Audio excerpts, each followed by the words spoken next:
నాగార్జునకు సంబంధించిన convention centre కూల్చివేయటం, ఈ వ్యవహారంలో ఒక కొత్త మలుపు మాజీ ఎంపీ బాల్కా సుమన్ చేసినటువంటి వ్యాఖ్యలు ఏవైతే అంటే తను ఆరోపణ అంతా రేవంత్ ఇప్పుడు ఇది మొన్న కేటీఆర్ కూడా అంటూ వచ్చారు కదా, రియల్ ఎస్టేట్ దందాలు చేసుకో, డబ్బులు వసూలు చేసుకో, బ్లాక్మెయిల్ చేసుకొని ఆ తరహాలోనే ఈయన మరొక కీలకమైన ఆరోపణ చేశారు.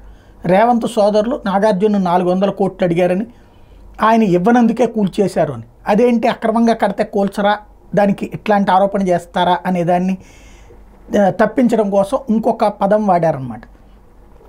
హిమాయత్ సాగర్ దగ్గర ఉన్నటువంటి ఆనంద్ కన్వెన్షన్ సెంటర్ ఎందుకు కూల్చలేదు అన్నటువంటి, తద్వారా అక్కడ దాన్ని కూల్చలేదు అన్నట్టు. సరే, మళ్ళీ అదే ఓవైసీది ఈ ప్రస్తావించాలి, ఎందుకంటే అవి ప్రస్తావిస్తే మళ్ళీ రిలీజియస్ టాపిక్స్ వస్తాయి, ఓట్ల పరంగా తేడా వస్తుంది కాబట్టి. మేబీ ఈ ఆనంద్ కన్వెన్షన్ సెంటర్ ఏమన్నా కాంగ్రెస్కి సంబంధించిన అనుకూలుది ఎవరిదన్నా అయి ఉందేమో. ఓవరాల్గా ఇప్పుడు ఏదైతే కూల్చివేతలు చేస్తూ వస్తున్నటువంటి హైడ్రాకి ఒక కొత్త చర్చ సవాల్ విసిరినటువంటి పరిస్థితి. అట్లాగే ఇందులో అవినీతి ఆరోపణలు ఇంతవరకు విమర్శలకైతే ఇప్పుడు నేరుగా అవినీతి ఆరోపణలతో బాల్కా సుమన్ చేసినటువంటి వ్యాఖ్యలు సంచలనం సృష్టిస్తున్నాయి.